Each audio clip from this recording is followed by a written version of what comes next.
नमस्कार दोस्तों, मैं मनीष कुमार। सवाल ही जवाब है एलन पीज के इस पुस्तक के 18वें भाग में मैं आप सभी का स्वागत करता हूं। और साथियों, अगर आपने पिछले पार्ट नहीं देखे तो आप देखिए, लिंक डिस्क्रिप्शन में दिया हुआ है। तो मैं आगे लेकर के चलता हूं आपको। तो साथियों, पिछले वीडियो में आप लोगों ने जाना था कि किस तरह से हम अपने चेहरे के भावों के द्वारा हम किसी की हम संभावनाओं को बढ़ा सकते हैं, किस तरह से जान सकते हैं हम एक्सप्रेशंस से कि वो कितना बिजनेस के लिए इंटरेस्टेड है। तो उसी के आगे से हम लेकर के चलते हैं आपको। खंड 4, सकारात्मक प्रभाव डालने की 6 सशक्त तकनीकें। 6 तकनीकें हैं, ये बहुत ही मोस्ट इम्पॉर्टेंट हैं शायद, जो कि लेखक ने आगे दे रखी हैं। पहला, प्रभाव डालने के लिए आपको दोबारा अवसर नहीं मिलता। कितनी अच्छी लाइन है, यानी कि ज़िंदगी बार बार अपॉर्चुनिटी, मौका बार बार दरवाज़ा नहीं खटखटाता। पहला प्रभाव डालने के लिए आपको दोबारा अवसर नहीं मिलता। शायद आपने अपनी दादी से यह सुना होगा, और यह बताने के लिए उन्हें कंप्यूटर यंत्रों की आवश्यकता भी नहीं पड़ी होगी, जिनके अनुसार 4 मिनट से भी कम समय में लोग आपके बारे में 90% राय बना लेते हैं। ये वीडियो आप लोगों के लिए बहुत ही इम्पोर्टेंट है। 90% राय बना लेते हैं लोग आपको देखते ही, टाइम ज़्यादा नहीं लगाते, 1 मिनट में 4 मिनट में राय बना लेते हैं। या यह कि लोग तत्काल आपके बारे में कम से कम 25 निर्णय ले लेते हैं। वो पहले से डिक्लेयर कर देते हैं, आपकी उम्र क्या है, आपकी इनकम कितनी होगी, आपने कितनी पढ़ाई की होगी, आप अधिकार, मित्रता, आपके दोस्त कैसे होंगे, विश्वसनीयता सम्मिलित है, ये सब चीज़ें। तो वे तो यहाँ तक निर्णय ले लेते हैं कि बिना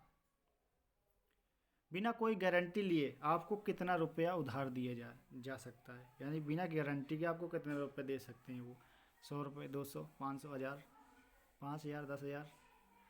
तो ये पहले से जान जाते हैं लोग, हमारे बारे में राय बना लेते हैं। सौभाग्य से इनमें से 4 क्षेत्र ऐसे हैं, सौभाग्य की बात है, जिन पर आपको थोड़ा बहुत नियंत्रण होता है। ये हैं आपका हाथ मिलाने का तरीका, मुस्कुराहट, पोशाक और व्यक्तिगत स्थान। तो ये 4 चीज़ें हैं जिनको आप चाहें, इनके बदौलत आप उनकी राय को बनाने से थोड़ा सा कंट्रोल करवा सकते हैं। ये तरीके आपके हाथ में हैं। पहली तकनीक, हथेली की शक्ति, हाथ मिलाने का तरीका। हमारी देह भाषा के सर्वाधिक सशक्त संकेतों में से एक है हमारी हथेली का प्रयोग, जिसे हम अक्सर अनदेखा कर देते हैं। यस, बिल्कुल सही बात है। जब इसका सही प्रयोग किया जाता है तो हथेली की शक्ति द्वारा प्रयोगकर्ता को अधिकार और मौन प्रभुता मिल जाते हैं। हथेली के संकेत मुख्य रूप से 3 प्रकार के होते हैं। ऊपर की ओर हथेली, पहला हो गया। दूसरा, नीचे की ओर हथेली, और हथेली बंद करके नोकदार तर्जनी। हर स्थिति में शक्ति के अंतर को हम इस उदाहरण में दिखा रहे हैं। तो आगे उदाहरण है। मान लीजिए आप किसी को कमरे के अंदर ही दूसरी जगह पर जाने के लिए कहते हैं। हम यह मान लेते हैं कि आप अपनी आवाज़ का लहजा एक सा रखते हैं और अपने शब्द तथा चेहरे के भाव भी एक से रखते हैं। केवल आपकी हथेली की स्थिति बदल जाती है। ऊपर की ओर हथेली अभयदान का संकेत है। ऊपर की ओर हथेली अभयदान का संकेत है। और इस प्रार्थना पर जिस व्यक्ति से जगह बदलने के लिए कहा जा रहा है, वह भयभीत महसूस नहीं करेगा। तो ऊपर की ओर हथेली जो है अभयदान का संकेत है, और इस तरह से जिसको भी कहा जाएगा तो वो अपने आप को भयभीत महसूस नहीं करेगा। ये संकेत आदिकाल से प्रयुक्त किया जा रहा है। जब गुफा मानव इसके द्वारा यह बताता था कि उसके हाथ में कोई हथियार नहीं है, तो तब से प्रयोग किया जा रहा है। जब आपकी हथेली नीचे की ओर मुड़ी होती है तो आप तत्काल अधिकार जताना चाहते हैं।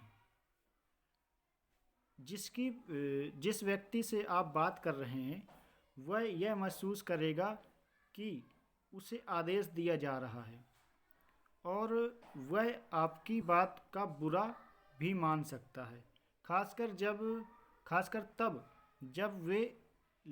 जब उसे लगे कि आपको इस तरह आदेश देने का कोई अधिकार नहीं है। अगर आप प्रस्तुति दे रहे हैं और हथेली को लगातार नीचे की ओर रखे हुए हैं तो श्रोता आपको नकार देंगे। उंगली की तरह प्रतीकात्मक छड़ी बन जाती है। चित्र सी में बताई गई उंगली एक तरह की प्रतीकात्मक छड़ी बन जाती है जिसके माध्यम से वक्ता श्रोता को प्रतीकात्मक रूप से पीटकर उससे आत्मसमर्पण करवाना चाहता है। उंगली दिखाना सबसे अधिक चिढ़ाने वाले संकेतों में से एक है। उंगली दिखाना पॉइंट, विशेषकर तब जब श्रोता वक्ता के शब्दों के साथ समय की लय बना रहा हो। नीचे हथेली और उंगली दिखाने के संकेतों पर किए गए शोध से पता चलता है कि श्रोता इन संकेतों का प्रयोग कर रहे वक्ताओं को अधिक आक्रामक, शक्तिशाली, घमंडी या अक्खड़ बताते हैं और वक्ताओं द्वारा क्या कहा गया है यह ठीक से नहीं बता पाते। ऐसा इसलिए होता है क्योंकि श्रोता तो वक्ता के दृष्टिकोण के बारे में ही निर्णय ले रहा होता है और उसकी बात को ठीक से सुनता ही नहीं है। अगर आपको उंगली उठाने की आदत है तो प्रयास करें कि आप हथेली ऊपर और हथेली नीचे की स्थितियों का अभ्यास करें। आप पाएंगे कि इन स्थितियों के सम्मिश्रण से आप अधिक आरामदेह माहौल बना सकते हैं और अपने श्रोताओं पर अधिक सकारात्मक प्रभाव डाल सकते हैं। अब आ जाती है तकनीक दूसरी, हाथ मिलाने की तकनीक। तो हाथ मिलाना गुफा मानव युग का अवशेष है। जब भी गुफा मानव मिलते थे वे अपने हाथ आगे करके हथेलियाँ ऊपर करके यह दिखाते थे कि उन्होंने कोई भी हथियार नहीं पकड़ा या छुपाया। हवा में हथेलियाँ उठाने का यह संकेत सदियों संशोधित होता हुआ और एक हथेली उठी हुई या हृदय पर हथेली जैसे बहुतेरे संकेतों में बदल गया। इस प्राचीन अभिवादन प्रतीक का आधुनिक प्रकार है। जो हम अभिवादन करते हैं, किसी से हाथ मिलाते हैं, तो ये तकनीक जो है तब के मानवों से लेकर के अभी तक चली आ रही है। हथेलियों द्वारा एक दूसरे को जकड़े जाना और हथेलियों का हिलाना यह मुलाकात के प्रारंभ और अंत दोनों वक्त होता है। सामान्यतः हाथ 3 से 5 बार जुड़ते हैं। हम पहले ही बता चुके हैं कि किसी आदेश में हथेली ऊपर और हथेली नीचे की स्थितियों का क्या प्रभाव पड़ता है। आइए इसे ध्यान में रखते हुए हम हाथ मिलाने में इन दोनों स्थितियों की प्रासंगिकता खोजों। कल्पना कर लें कि आपने किसी नए व्यक्ति से हाथ मिलाकर अभिवादन किया है। तीन मूलभूत प्रतिक्रियाओं में से एक संप्रेषित होगी। पहली, अधिकार। यह व्यक्ति मुझ पर हावी होने का या अधिकार जमाने का प्रयास कर रहा है। बेहतर होगा मैं चौकस रहूं। दूसरा समर्पण, मैं इस व्यक्ति पर अधिकार जमा सकता हूं, यह वही करेगा जो मैं चाहूँगा। तीसरा है समानता, मैं इस व्यक्ति को पसंद करता हूं, हम दोनों की खूब जमेगी। यह प्रतिक्रियाएं अचेतन द्वारा संप्रेषित होंगी। अधिकार संप्रेषित होता है जब आप अपने हाथ को घुमा लेते हैं गहरी सट, ताकि आपकी हथेली हाथ मिलाते समय नीचे की ओर रहे। आवश्यक नहीं है कि आपकी हथेली बिल्कुल नीचे फर्श की ओर ही रहे। हो सकता है कि यह दूसरे व्यक्ति की हथेली से तुलनात्मक रूप से नीची रहे, और इससे यह सिद्ध होता है कि आप